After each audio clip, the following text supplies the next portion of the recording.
All right, we're good. So, fun fact about this map: when you build the two middle mass extractors that are closest to the center in that expansion with the many trees, and you build a land factory there, then you can make an alt right click into the center of the map, and you queue up 4 RD and a few engineers, and then tanks and anti-air. And they'll destroy all the point defense? They will not only destroy all the point defense, but also automatically reclaim the thing in the center. And they will start being idle as soon as it's gone, and they will pop up in your idle engineers panel for you to construct the mass extractors in that expansion. Maximum level hacks. That's like ideal level of laziness, and you get the entire expansion. Many people don't know that, and that's why they don't go for this expansion in the first place. They're like, I don't have the APM to spare when I have got to reclaim so much, babysit all the automatic reclaim orders, and at the same time deal with the civilians. That's it's amazing. Just one click and a few units in the queue, and you got it. Yeah. So the players this time around are WinstonSmith as UEF and BllnChlk as Cybran. And this particular map, I feel like, is going to play to BllnChlk's strengths because he's a very strong economy player. And since things are kind of secluded, you've got some space between you and the enemy player and an entire world's worth of mass to work with. I think we're going to see some interesting tech from BllnChlk. WinstonSmith, I don't know enough about his playstyle to actually make a judgment call on that one. Care to speak to it? He does have some interesting cheese builds. I don't know, though, if they're going to work on a map of this size. So I have no idea what to expect. I think this is probably going to be a war of dropping and counter-dropping in the early T3 stage, talking minute 12-ish, minute 13. Yeah. That's kind of what I'm expecting. And like, people are going to scout, then drops are no longer going to work. There's going to be interceptor spam, and the end of the game is probably going to come down to like a huge steamroll of high-tech units. That's kind of what I'm expecting. I'm seeing 15 land factories, but only 1 air factory from WinstonSmith. BllnChlk on the other side is being much more spread out. Got 3 land factories, 4 land factories, 1 air in the base with a power grid more built for adjacency.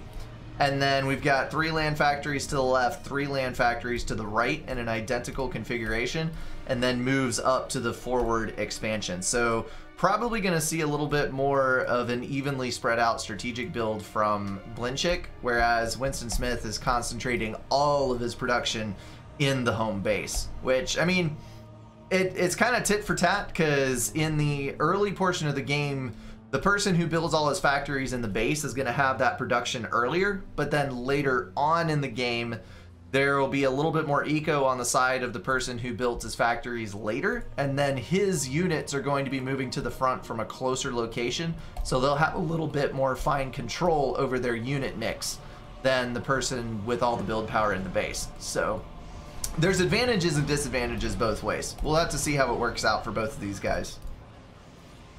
I'm glad that BllnChlk is going relatively fast here. Like, that's a dual assist build, I believe. Or at least 1 engineer is constantly assisting. And, well, his scout is going to spot the spam setup, because I think that's what it is. It seems like Turin is building a few engineers from the factories to reclaim, and he's going to channel the reclaim into spam. Because, like, this number of factories on this map is kind of unusual if you plan on ecoing and defending. Yeah. So perhaps I was wrong, and Turin is just focusing on, like, T1 spam. You do have enough reclaim on this map, though, to do pretty much whatever the hell you want. So that aspect is not to be underestimated.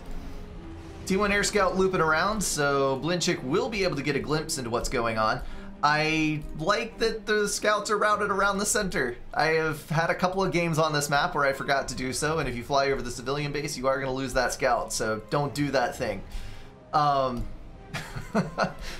BllnChlk getting 2 land factories down right and left, with the 3rd on the outer edge. We're already seeing land factories, let's see, 2, 4, 5, number 6 and 7 out for WinstonSmith.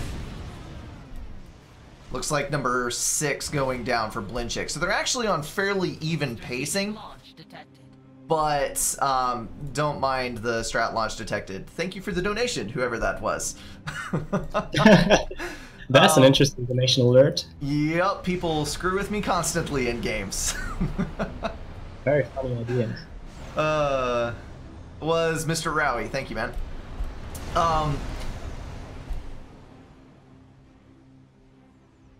As the game moves on to the next couple of minutes, WinstonSmith is going to pick up more unit production, so he might have a bit better chance of locking down the outside edges than BllnChlk does. Only 6 mass extractors over there, so it's not the end of the world if it swings one way or the other, but of course if you do get both of them and you keep them, that's a pretty significant advantage. I don't know how much reclaim this map has, but realistically, at minute 15, you can expect to have around 20,000 mass in your bank through reclaim. That is insane. BllnChlk already at 28, almost 3,000 reclaim. WinstonSmith is at 4,000 reclaim, so a bit more effective of a reclaim build for Winston, pulling in quite a bit more economy.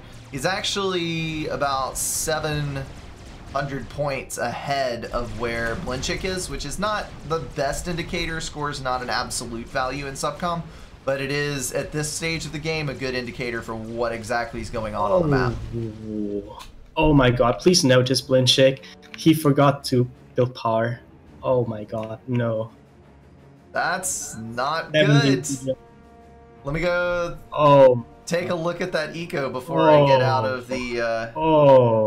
yeah, that's... Alright, so that's a BllnChlk grave mistake. Is not actually that bad off. The reclaim is dropping him in the hole. Trust me. Wait for it. On this map, you want to have like 7 to 9 engineers spamming power if you want to eco, and perhaps a little less if you want to go for like spam, like Turin is doing. But not having any engineers in the power mid game is going to kill you. Yeah. You're going to be so dead. 200 in the hole. BllnChlk was actually balanced for the amount of mass extractors that he had, but the reclaim drove him into the hole. I think it's the deceptive tree reclaim. You can see that at the back of the base there are many trees close together, and I believe there's a fair amount of power in them. He had many engineers reclaiming there at the same time, but the reclaim order expired and he started power stalling. That's why he didn't notice, I think. But generally as a workflow, at the beginning of the game you want to be queuing up around maybe 80 or so power generators on this map, and never stop building power, and pretty much just flexibly add or remove engineers from the power spam. But there always needs to be at least like 3 or 4 engineers building power at any time. Until, you can see like, that happening in the back of WinstonSmith's base. He's already going for a T2 land factory. He's built quite a few P-gens in jagged patterns, and I'm sure his first unit is going to be a T2 engineer to get T2 power online. And he is still expanding his factory count and getting more and more T1 units out across the map.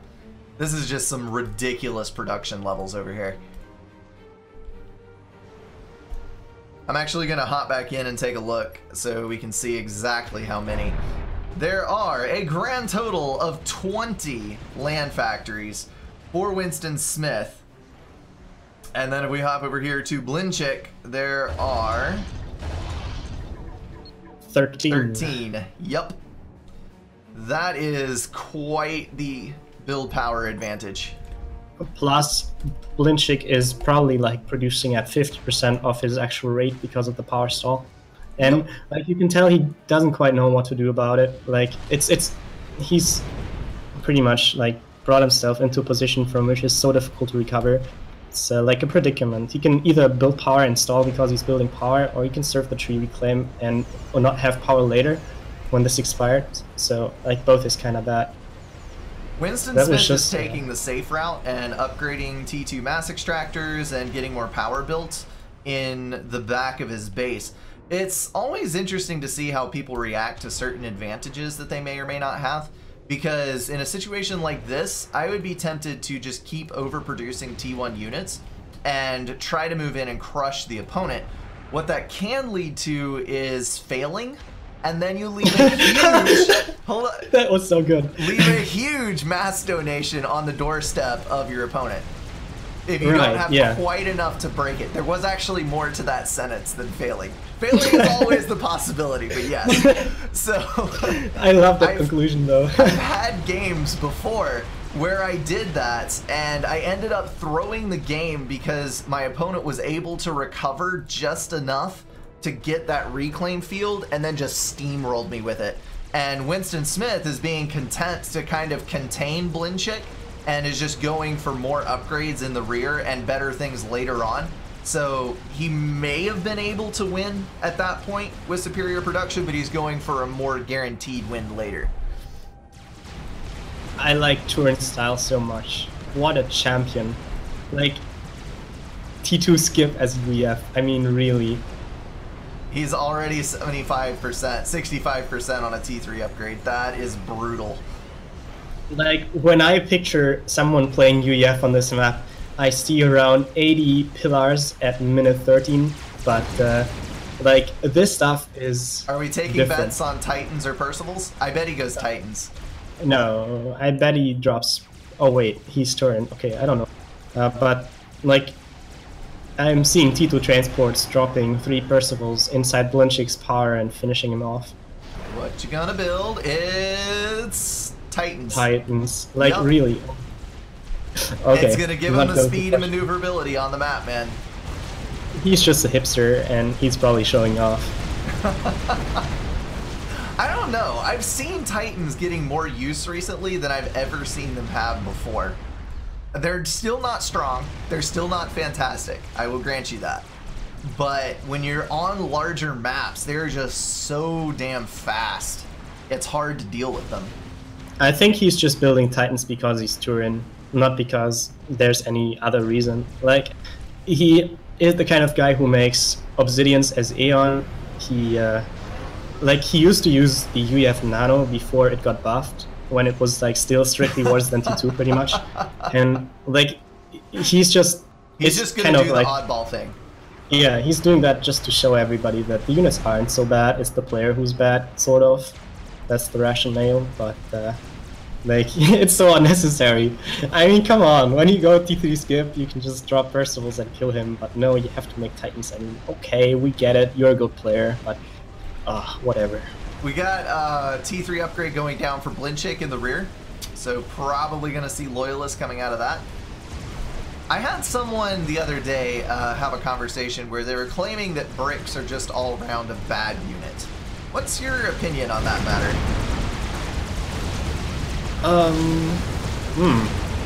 They are certainly not awesome. Like, they're kind of slow. They don't have this huge alpha strike of the Percival. They don't fit into transports as nicely because of Siren transports.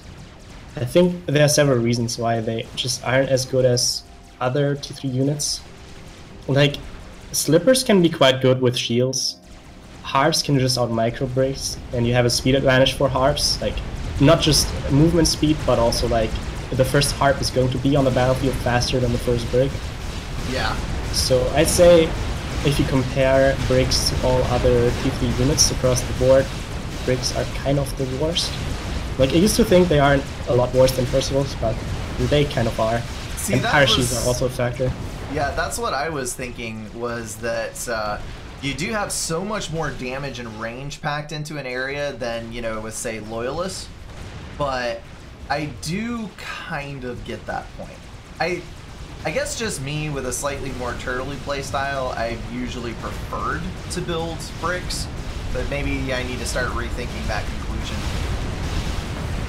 So the Titans won out. Titans are kind of like walking T1 point defenses when you throw them up against T1 tanks. And that's a bit of an overstatement. They're not that good, Brink. Come on, give them a little credit. They are able to kite out too. So when you have the speed and the range advantage, and then you're able to get everywhere on the map in such a short amount of time, they're excellent for dealing with T1. The problem is they're a T3 unit, so they're on the other side of a very expensive pair of upgrades. And then by the time you get Titans out on the field, your opponent's probably going to have either a substantial amount of T2 or their first couple of T3 bots on the field, like we're seeing Loyalists come from BllnChlk now. So their effective expiration date is quite short.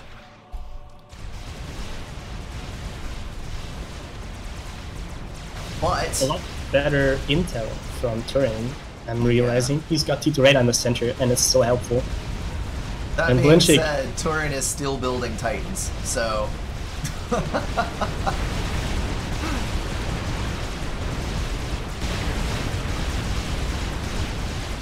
BllnChlk could potentially get an overcharge on 3 to 4 Titans right here. Does he have energy storage? He does. He just overcharged one, and more are going to follow. Like, Turin is very attentive and moving them out of the way, but... I think Turin is attempting to tickle these T1 land factories to death. It's working out quite well. I'm just kind of wondering. I'm kind of wondering if this may not be doing BllnChlk a favor, because like you can see that Turin has reclaimed some of his land factories, and he's in the stage of upcycling low tier into like smaller scale high tier stuff, which is exactly how you should be playing as you're progressing across tech levels. But BllnChlk just didn't do that. Like, he probably just forgot. Turin is also scaling up his air production quite heavily. He dropped 4 more air factories across the back of the base, and he's now moving his assistants to one of those air factories to shift to T2. So he's actually going to try and secure the air game as well. BllnChlk, I think, may have totally forgotten that air even exists. He's got a handful of interceptors all the way at the back of the base. No, he is building Corsairs. Never mind, I take that back. I don't see anywhere near as many land units on the field, but he is moving along. Double Loyalist drop to the north as well with a T2 transport to try to deal with those Titans. Dropping and counter dropping after all. You were right on one point.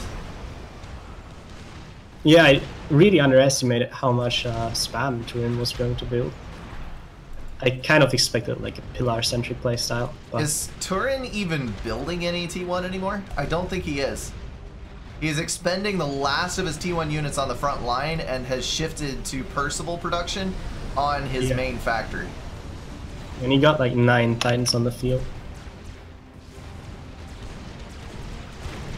With his interceptor count, he should be able to deal with those Corsairs quite easily, but it looks like he's just relaxing a little bit to make sure that his shift to the T3 phase is complete before he moves in again. He's got some Titans moving into the base. I would recommend pulling those back, trying to get a Percival up there in the mix, but looks like he's going to go all in on it. There's so many T1 points events up there, there's no way those Titans are going to be able to break through that.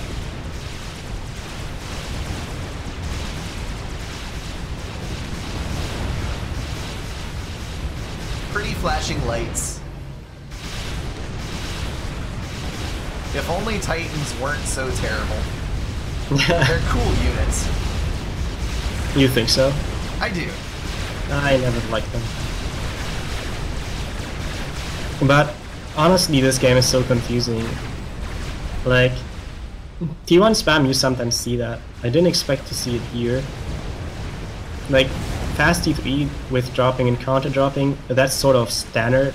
But, like, as I said earlier, I would have expected a Turin to like back up his T3 drops by like a large-scale pillar push later on.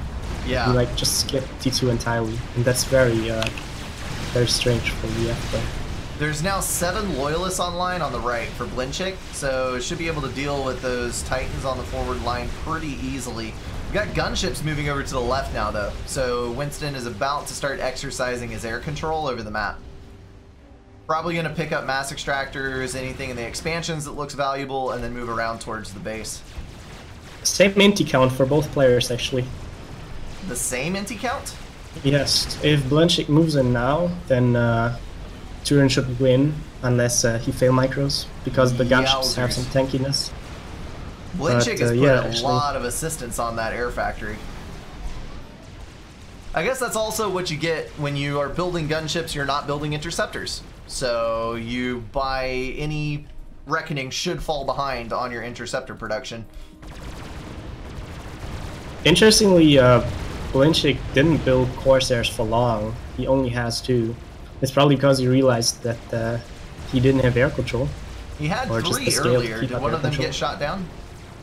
Yeah, he was fighting over the Titans, and I think a couple got shut down. Yeah.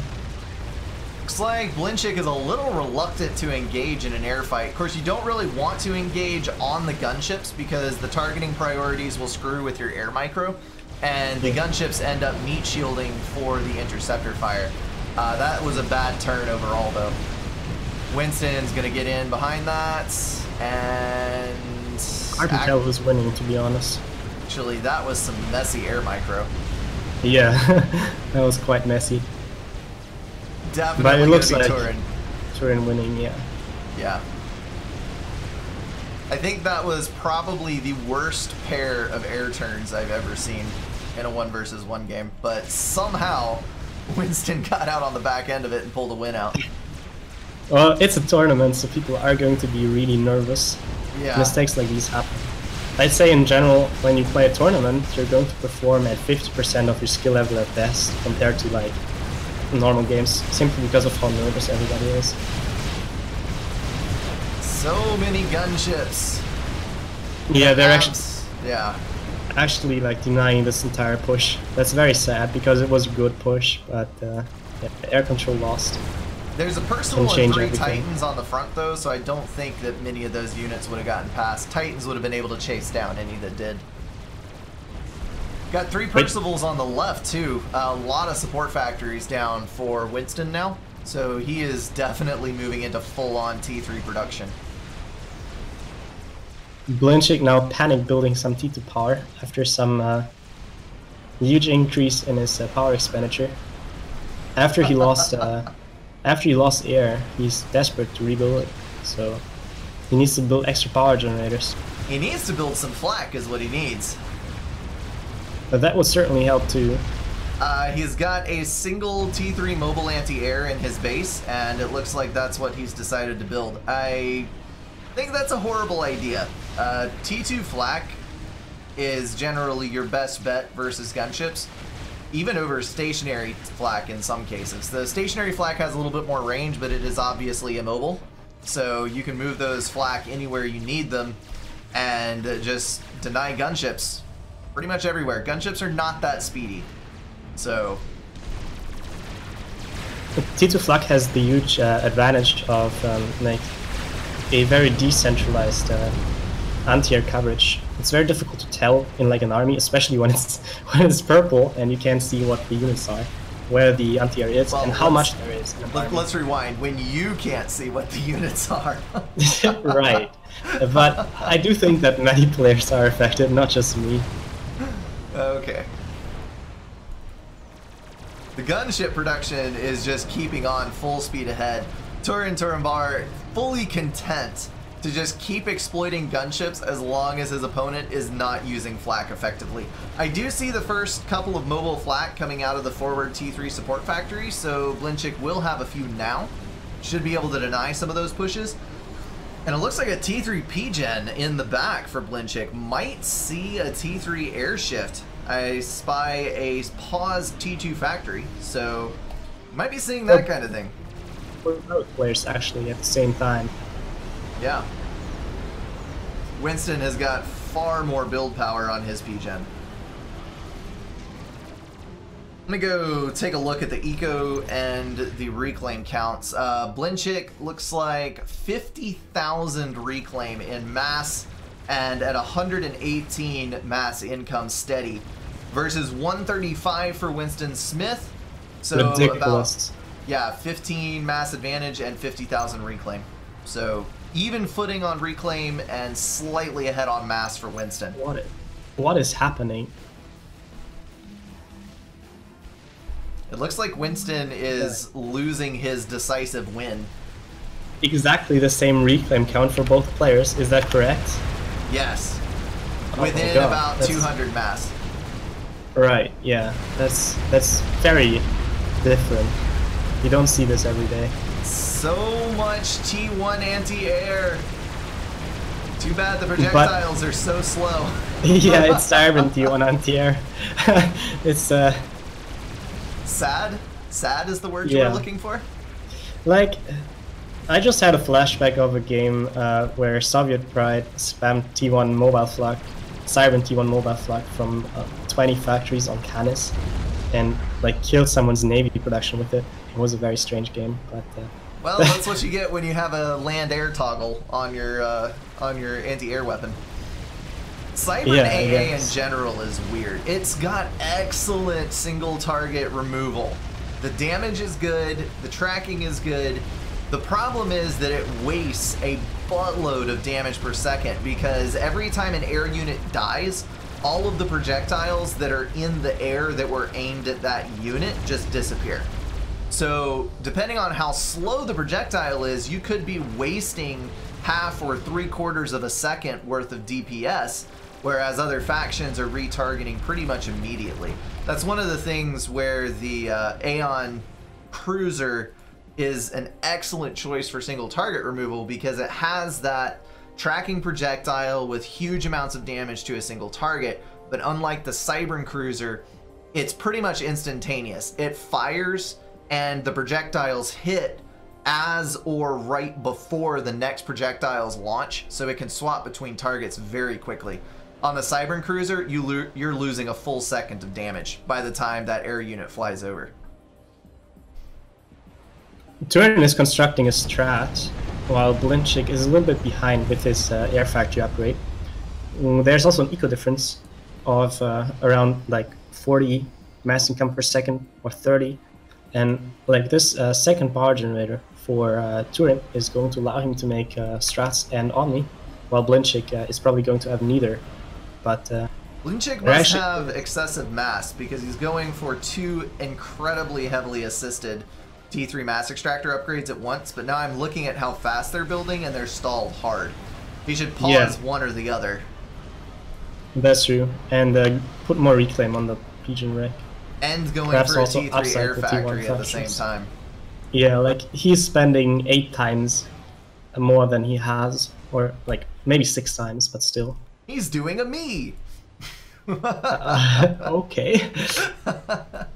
It's one of the things that I get chided quite a bit about when I'm streaming, because I will often have 30 income and be spending 60 mass or some such thing. It's not exactly good eco balance, and it can screw with your production quite heavily. There's a tack launcher up in the middle for WinstonSmith. Launching towards the north, there is no TMD whatsoever in this base, so you can pretty much pick his targets.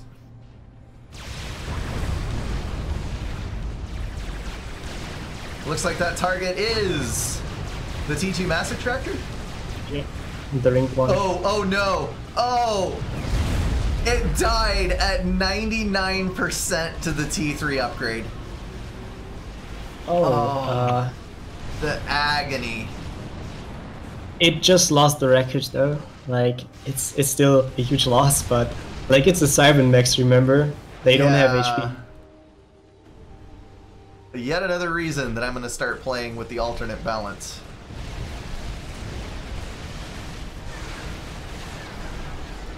Looks like we got T2 support going to T3 support in the base for BllnChlk. Almost to the T3 air upgrade. Furiously getting a T3 mass extractor. I don't understand all of the assistance here. Like, that is so much build power on that mass extractor. But he did get the mechs upgrade. And he's actually ahead of in eco compared to Turin. But his raid is well timed. I think the strat, the TML, and the Perseus are going to finish this. Yep. Funnily enough, even though the unit disadvantage was so great in the early portion of the game, BllnChlk did end up owning both expansion points on the diagonal corners of the map. Strat Bomber taking a little bit of fire as it comes in on the base, but it's just kind of picking its targets and hitting around the edges, trying to stay away from what might kill it. Got 1 Titan, 3 Percivals on the right, and a group of about 15 Percivals on the left. That is the nasty one. I don't know why Winston is pulling back, because he could absolutely steamroll anything on that edge. There is nothing there to stop that. I think he's kiting because he doesn't know what the blips are, and like it could be lots of bricks. So he wants to kite them and make use of the Alpha Strike to kill them one by one. But he does yeah. have Omni, but he doesn't have anything scouted. So you're right. It's all gray blips. He doesn't know what anything is. There's actually a nice clump of units up here for BllnChlk that look exactly like a large army grouping. So he probably, Right. yeah, you're exactly right. He just doesn't want to move in and lose the Perseus. He's respecting that, but Oh, I guess for no reason. holy mother of economy disaster. BllnChlk is stalling mass and power right now. Building air with way too much assistance, and what just killed him? Nothing. Control K. Oh, why though? I think it was the right choice. Like, he has nothing to kill the Perseus, and he knows that. Okay. I mean, I can respect that, but Winston didn't know what he had and was holding back, so seems very odd. Oh, T3 Scout just flew overhead. Okay. Right, yeah. Well, GG. I'm impressed that BllnChlk was able to hold on that long. That was a very, very solid fight. But that early stall, the power at the beginning, just completely screwed him over. Good attempt, Yeah, it's though. interesting. Like, Turin just went for a very risk-averse strategy with all that spam. It basically relies on the opponent making one mistake, such as not building power, and then it immediately translates into an advantage. Yeah. Like, it bought him faster tech transition into T3, it bought him air control, essentially, because he had the gunships and the fighters, while his opponent only had the fighters. So it was quite good, actually.